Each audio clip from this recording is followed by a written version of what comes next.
What's going on, everybody? This is Double Flush back with our 2026 Beginner's Guide to an OP Build and 100% playthrough. We are doing part 3 of our Caelid walkthrough. I just want to remind everybody, if you get any value from today's video, please like, share, and subscribe because it helps grow the channel. Now you'll notice when we're kicking this video off that we are using one of my other builds right now, just because I couldn't find the footage for this one particular area of Caelid. So, but I couldn't leave this out of the video because it's one of the more important caves in the entire area, if not the most.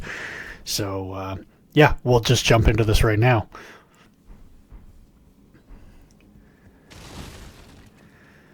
So this cave in particular, you get a number of good things. It's also a good area to collect smithing stone 4s.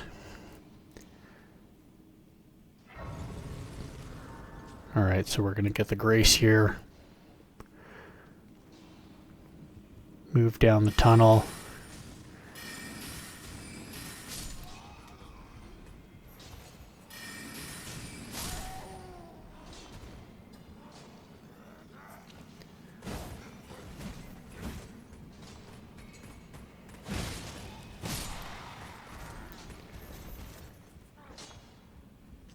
For those of you who have not seen this build that I've done, this is a dexterity and intelligence build that I'm working on. If you want to see how I put that build together, drop it in the comments below, and yeah, I can put a video together for that as well.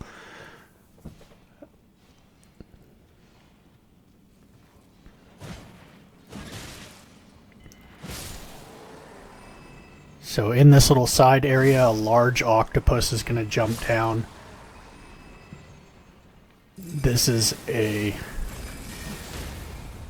one does quite a bit of damage, and it's super aggressive when it drops down, so be careful. But this room is well worth entering because of this, the Cross Naginata. That is a halberd with passive bleed damage. It is a fantastic weapon. It's probably my favorite. It's top 3 in its class. I'd put it right up there with the Guardian Sword Spear and the Knight Rider's Glaive.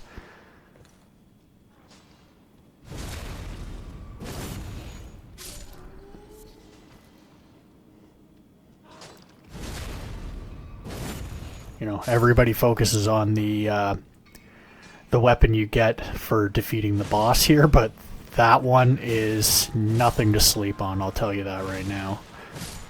Fantastic, super versatile to build around.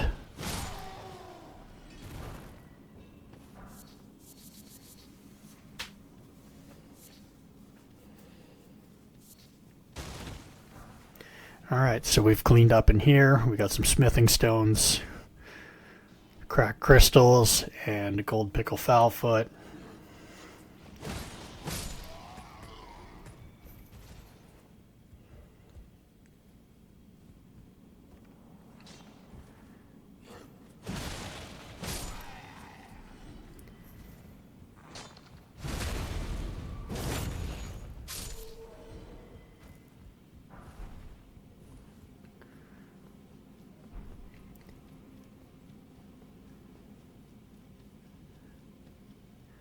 So there is the boss fight there, but if you head through this door, you'll find another smithing stone 4. You can get this site of grace here, so in case you aren't successful on your boss fight, you can, just spawn here as opposed to running through the entire cave again. We're going to take this opportunity to just rest up and get our flasks and everything recharged, as well as we're going to do a little upgrading here.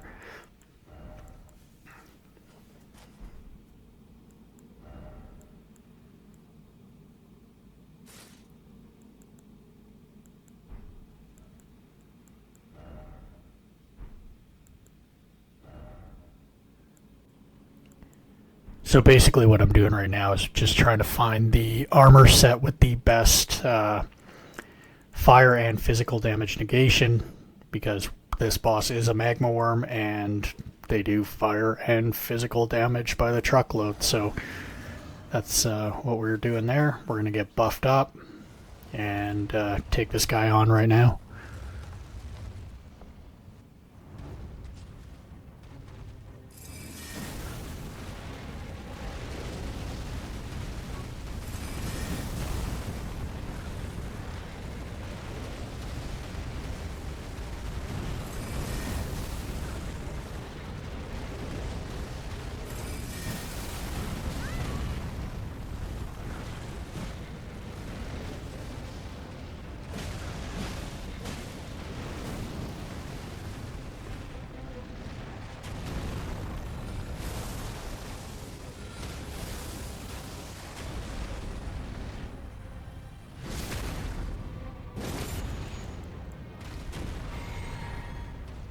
So that gravity spell is fantastic for breaking stances.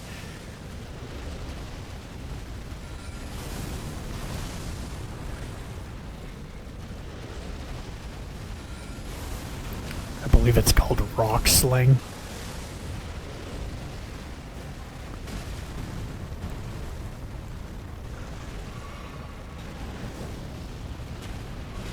And we are using the meteorite staff, which gives all gravity spells a boost as well.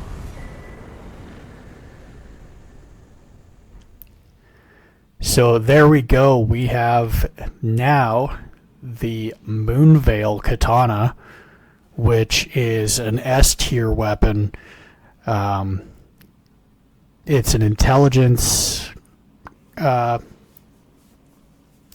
forward katana, also dexterity obviously, and it does both magic and passive bleed damage. It has something similar to the Unsheath, but instead of the Unsheath Ash of War, it actually does the like it shoots out a projectile when you do that Ash of War. It's an awesome weapon. I recommend it for a lot of people's first playthroughs. It's I believe that's the one I used for my first playthrough, actually.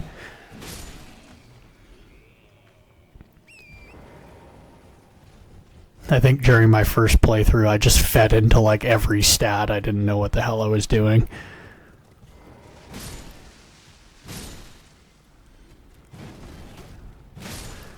Alright, so we are going to head down into the swamp.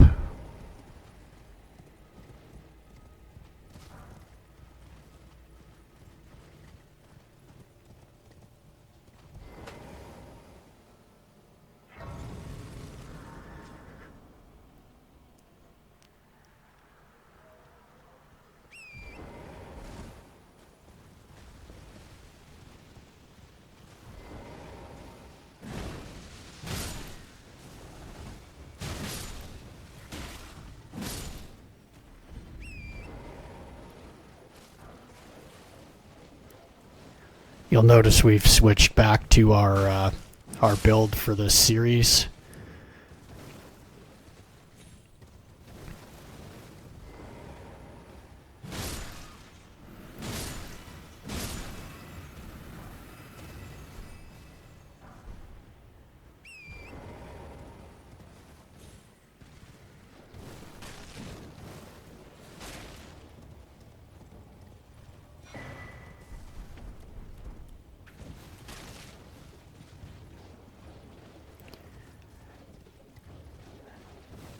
So in that previous cave fight, when you were watching my intelligence and dexterity build, that was the staff that I was using, that we just picked up, the meteorite staff. It comes stock with an S tier scaling. However, it won't, you can't level it up.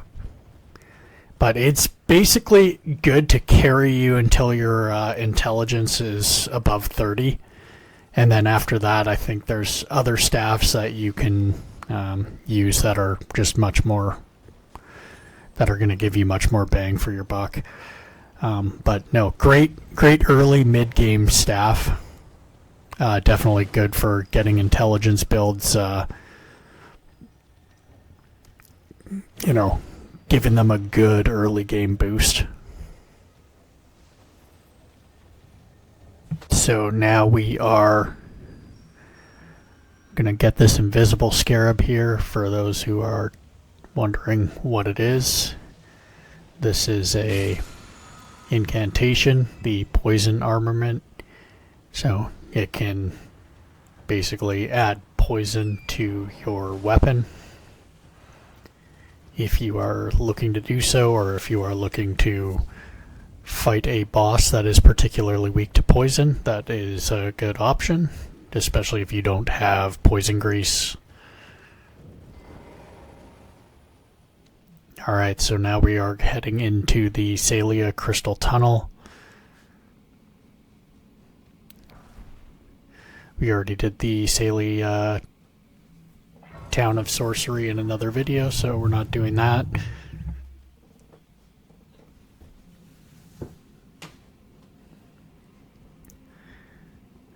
This tunnel can be super frustrating because there's a bunch of the pests, which can be frustrating with their little pest thread attack that they just shoot out, and it just hones in on you. As well as they're super fast and kind of hard to hit.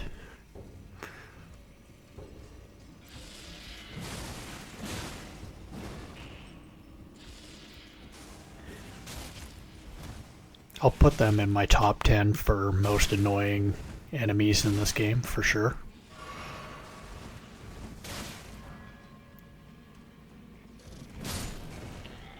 So this tunnel is good if you are looking to collect smithing stone 5s.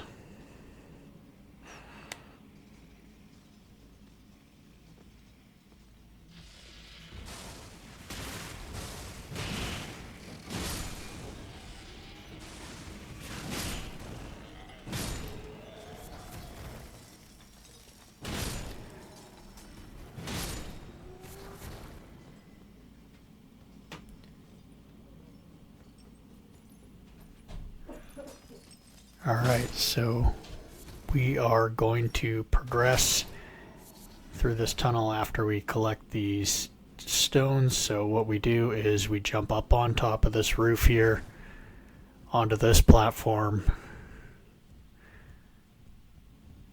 and we're not going to get that today. Nothing really important, honestly.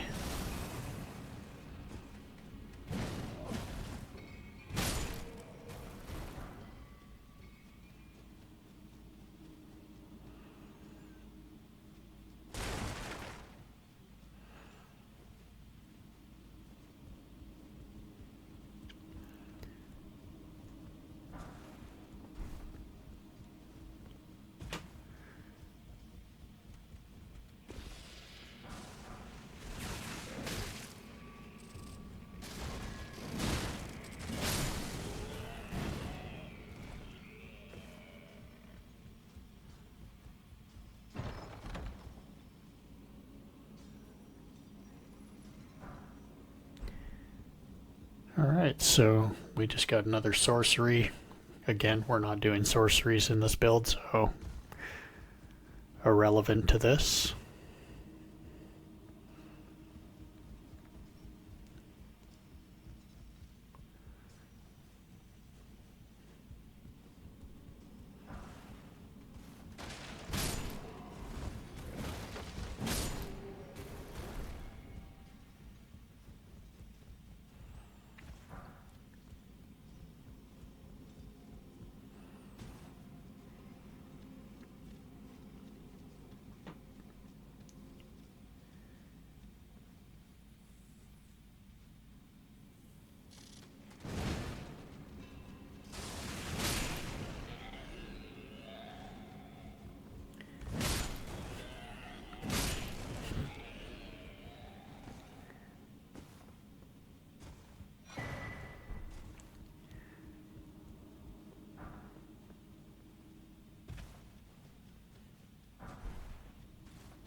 Alright, so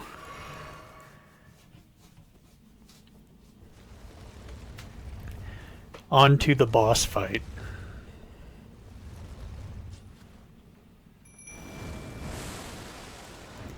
And these things, these falling star beasts, are a huge pain in the ass, but this boss fight is well worth it.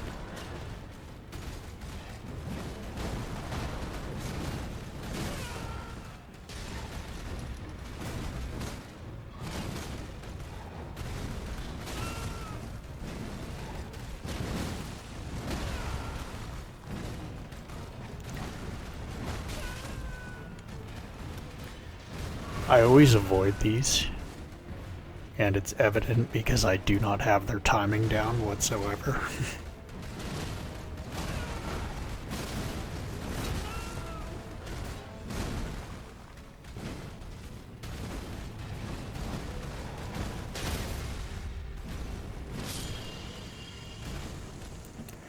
Well, it was super sloppy, but we got it done.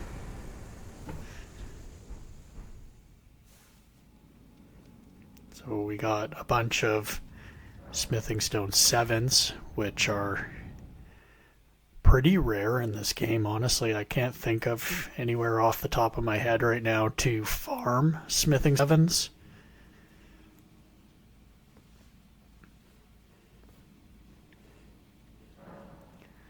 And also the somber stone miner's bell bearing as well, which you can give to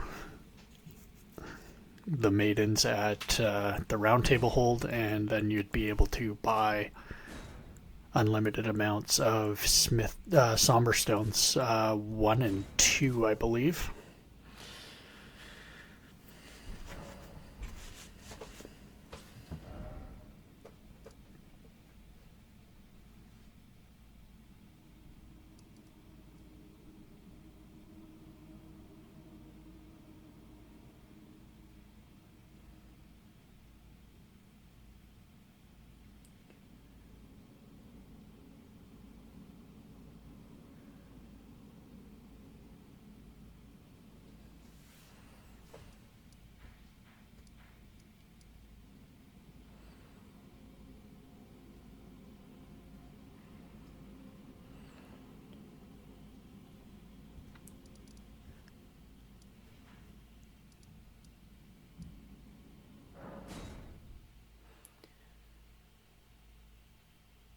So now that that cave is done, we are going to head down to the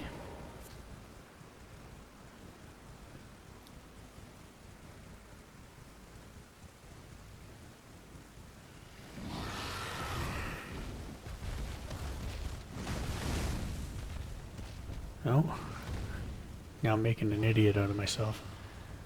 We're heading to Dragonburrow. That was just bad video editing. Sorry about that. So we're actually just gonna speed through this little taxi through Dragonburrow. And then rather than heading up toward Fort Faroth, we are heading down to the Dragonburrow Fork site of Grace.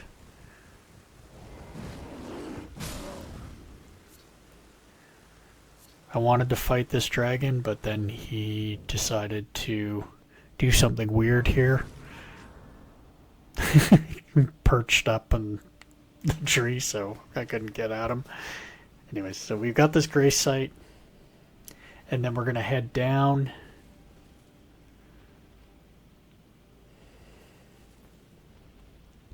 And where this hill kind of levels off, there is a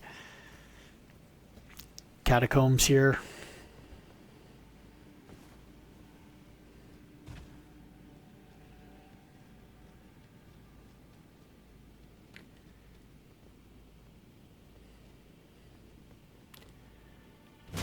Or sorry, not a catacombs, a cave.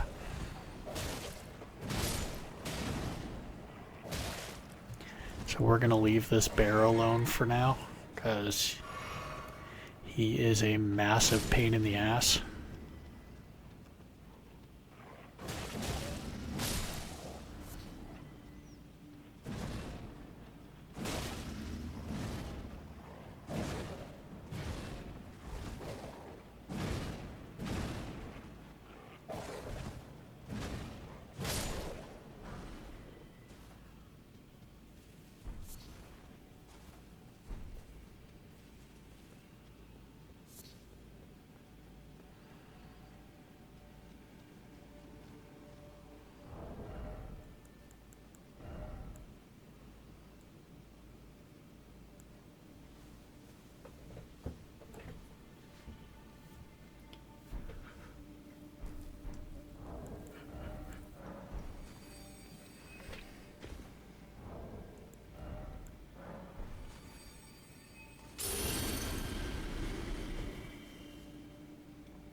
Alright, so we have two beasts of Fair Missoula to fight as the boss here.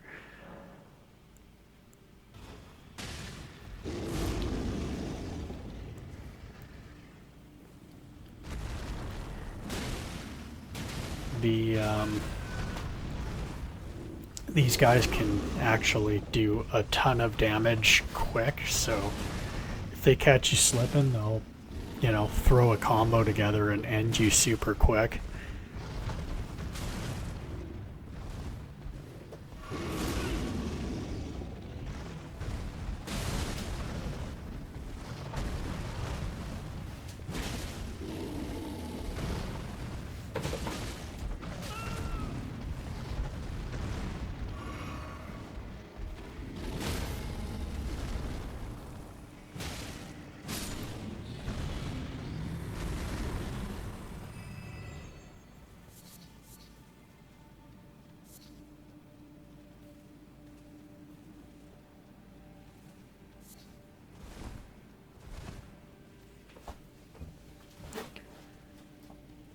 So we are actually going to scrap it out with this bear. And he does a ton of damage, and he moves around like he's been smoking meth all day. So, you know, you got to definitely be on your toes with this one, and, you know, just try to get your strikes in and keep dodging.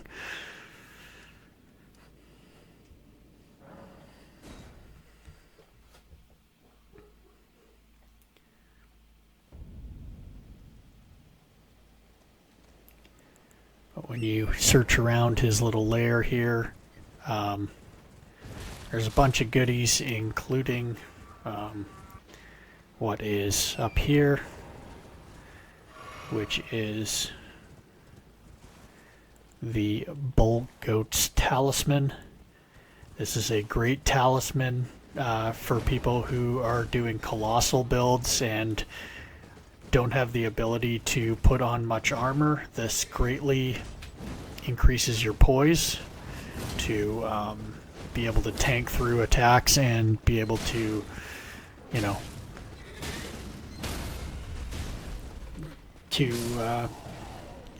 get your attacks off and break stances. So it's a great talisman to get. Definitely worth getting.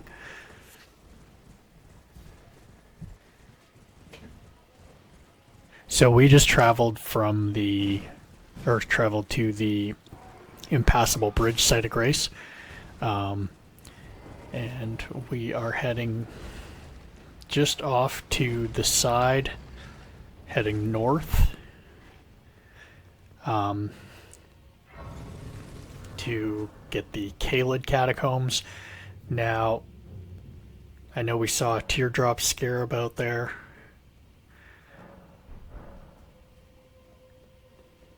It's, I'm sure, we're all wondering what's in there. So for you wonderful viewers, I'm going to fight a giant crow just to get that.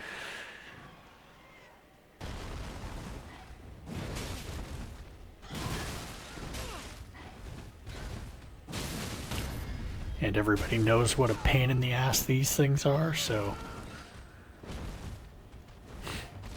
that should show just how much I appreciate all of you. Alright, so crow defeated, scarab. Drumroll please, it is a somber smithing stone 4. Alright, going back into the catacombs.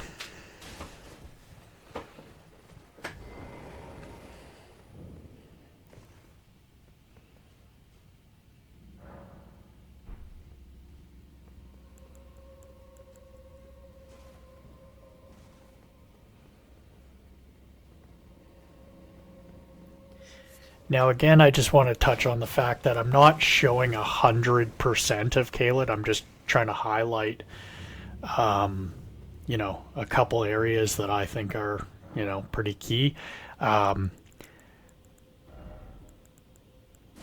think before the DLC, I'll release a couple videos with 100% checklists for each and every area. And we'll just kind of go through them together and make sure that we've checked everything off.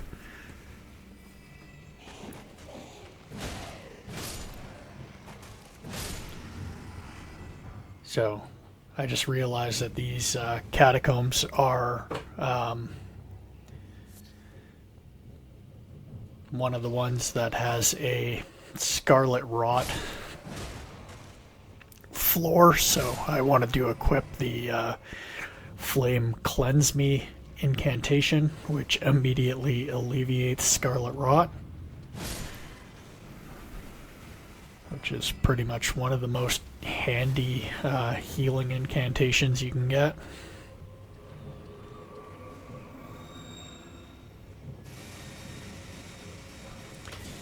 That's a pretty useless spirit ash, honestly.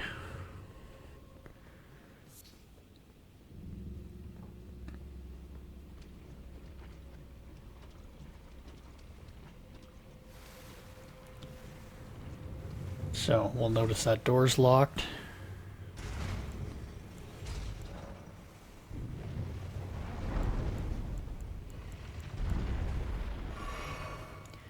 But if you roll into the center wall here, it'll unlock the door, or it'll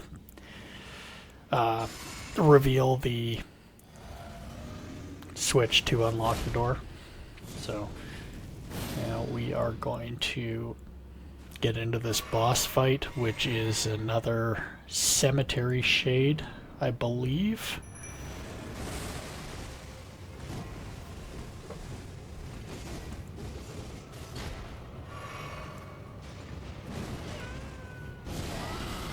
Yes.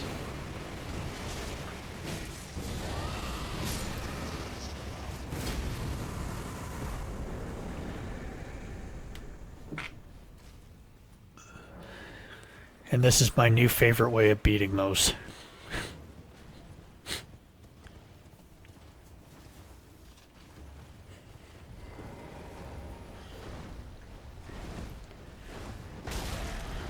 And now we're heading to the Forsaken Ruins, which is kind of right near the beginning of Caelid. But this area, in my opinion, is definitely worth avoiding.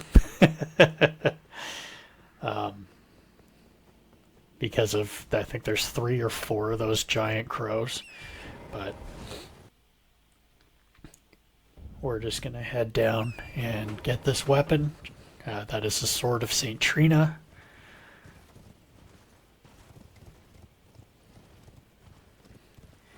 And that causes sleep buildup, but honestly it's pretty useless.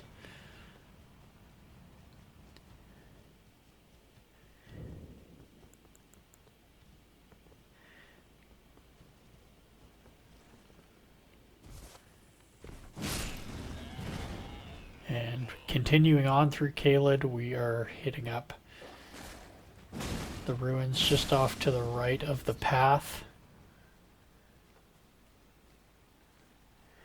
These are the Caelid waypoint ruins.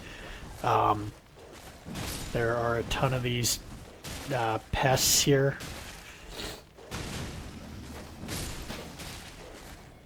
As well as dogs.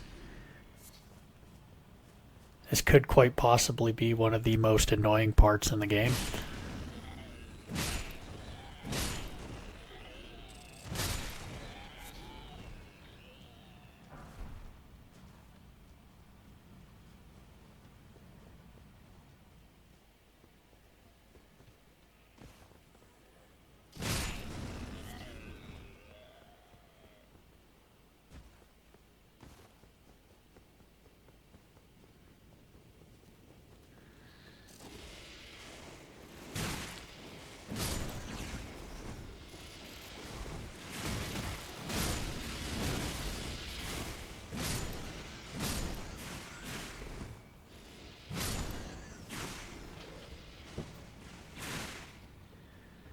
So when you head into this dungeon, this is not, into this area, this is not a straight shot to a chest. You have many, many enemies to defeat in here.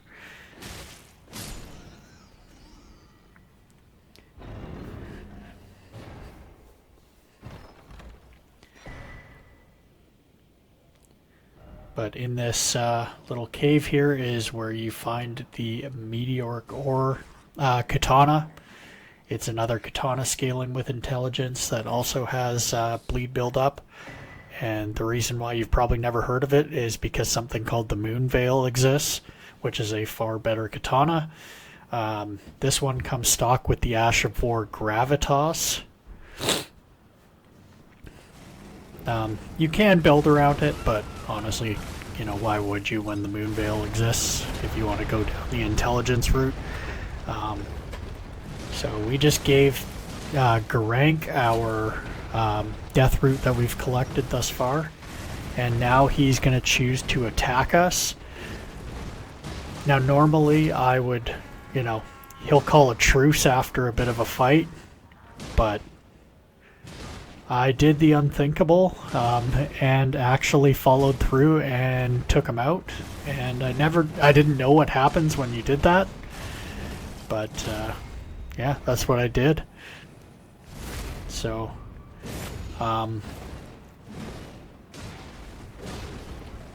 like I said, guys, if you get any value from the videos, please like and subscribe and drop a comment if there's any content you want to see. This is going to be the end of the video at the end of this fight.